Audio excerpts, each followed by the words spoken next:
What's up, YouTube?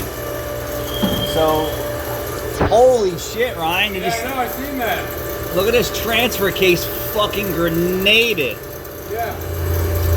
Woo! So this is an Equinox, right? I believe so. Yeah.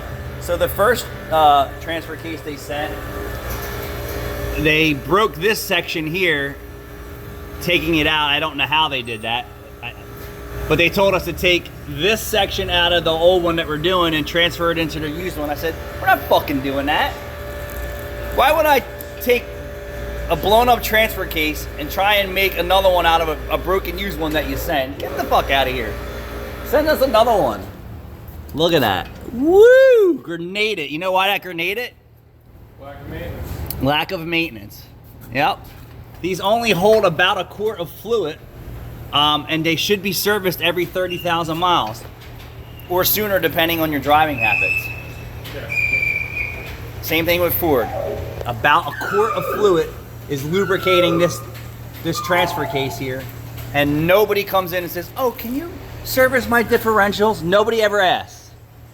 Can I get a quick oil change and tire rotation so I can be on my way, and then my transmission or transfer case blows up, and you act surprised and you ask why? Because the dealership, the dealership is not advising you on the right way to maintain these transfer cases. In the old days, the transfer cases were twice or three times the size, so you could get away with not maintaining your transfer case or differential. Fast forward to 2020 or 2010 and up, the differentials, the rear ends, everything is so small and has a minimal amount of fluid. And people are like, oh, well, synthetic fluid's so much better. What do you think's in here? Synthetic fluid. What happened to this transfer case? It literally grenaded. It grenaded. It cracked the case. Yeah. It grenaded. They literally hold less than 1 quart, some of these, maybe 1 quart. And what happens is, as they get so hot, they start to evaporate the fluid, right? And then it gets so low, and then you go to a Quick Lube all the time, and they may or may not try and sell you differential services. I doubt they didn't even know what that is anymore at a Quick Lube, not your Quick Lube. No. How many diff services is Ford selling? Actually a decent bit. They sell a lot of diff services. 100% of the recommendations? I wouldn't say 100%. 50%? People will come in. They'll either ask, if they come in, they'll ask specifically for a new diff or transmission, or they'll ask, what is the winding, and then they'll sell a diff service. But my point to you is that should have been maintained prior to them getting a whine or a noise. So even at the Ford dealership, they're not getting 100% of their maintenance recommendations. And the intervals that the dealerships are recommending are not reality. I mean, it was funny. They're not reality. There was a guy yesterday that came in and was like, hey, can you check for a brake pulsation? Kid checks it out. Goes, yeah, you need front brakes. And he quotes the price. He's like, well, down the street is cheaper. Fucking go. Exactly. Like, go then. Like, why the hell are you sitting here bitching at me? I had a lady that called the other day. Her husband called and said, I got this 1930s something, whatever. I heard you're the guy to make custom tailpipes. We put headers on it, some other bullshit, blah, blah, blah, blah, blah. I'm like, yeah, I can do it, no problem. Drop the car off.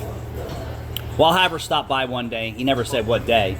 Well, having her stop by on a busy, cold-ass day, I'm not going outside and looking at your car on the ground. I'm not doing it. So she stops in yesterday and says, hey, I need some tailpipes on this car. And she's talking to Rachel, and Rachel's like, okay, if you leave your car, we'll get to it. Shop's busy, Anthony's busy, everyone's busy. Well, can I just talk to him? Now my blood's boiling, right? Because I pay Rachel to talk to customers. There's no need for them to talk to me until I talk and see their car and see what's going on. I understand you want tailpipes. I need to see what you have. I can't leave it. I want to wait. Rachel's like, you're going to be waiting all day. Well, can't you just quick check it out and tell me what it is? So finally, she's torturing Rachel to the point to where she comes out here and gets me. I'm like, are you fucking kidding me, Rachel? I pay you to handle this shit. There's no reason for this person to have any conversation with me until I look at their car. So she's insistent. I go up there. She tells me the same story her husband told me, which I'm already aware of this. And I'm like, okay, I still need to look at your car. She says, well, it's right outside. I'm like, I'm not looking at your car outside. It needs to be on the lift so I can see what's going on. Well, I already took it to another shop and got a quote for $325 for tailpipes. She goes, well, how much are you going to charge? I said, between $300 and $400. She's like, but I already got a quote for $325. And I looked at her and I'm like, okay, well, I'm in the ballpark, so what do you want to do? And she's like, well, I have to figure out what I want to do now. Bye. $300 to $400 without seeing the car. Already took it someplace else, got a quote. Does she think someone's going to make custom tailpipes on her hot rod for less and get a decent job? Never going to happen. She took it to Philly. Why would you go from Jersey to Philly? There's nobody better than me over in Philly, that's for sure, for bending exhaust. Well, it's not even that. It's like there's a plethora of other exhaust shops here. Whether that be Mighty Advertised exhaust shops, but can they actually do quality work? Negative. Yeah. But anyway, back to the story. If you're not asking for GDIs and differential services and all these other maintenance services that are due with the downsizing of the actual product that's on your car like this, you are asking for a major expense to happen and an inconvenience. Proof is right here. Destroyed. Thanks for watching.